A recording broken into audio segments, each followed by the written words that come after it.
నేర్చుకొనుడి, అప్పుడు మీ ప్రాణములకు విశ్రాంతి దొరుకును. ఎలయనగా నా కాడి సులువుగాను నా భారము తేలికగాను ఉన్నవి. దేవునికి స్తోత్రం, హల్లెలూయా.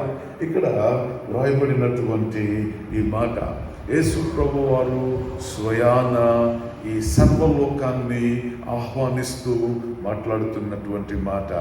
ఈ జీవపు మాట ఎందరైతే విన్నారో, ఆనాటి నుండి ఏనాటి వరకు ఎవరైతే దేవుని మాటల మీద లక్ష్యం ఉంచారో, ఎవరైతే దేవుని మాటల్ని ఆస్వాదిస్తున్నారో, ఎవరైతే దేవుని మాటల్ని ఇష్టపడుతున్నారో, ఎవరైతే దేవుని మాటల్ని సంతోషంగా స్వీకరిస్తున్నారో, ప్రభువు వారిని ఆశీర్వదించుటకును, వారి కుటుంబాన్ని దీవించుటకును, వారి పిల్లలను దీవించుటకును, వారి కలిగిన సమస్తాన్ని ప్రభువే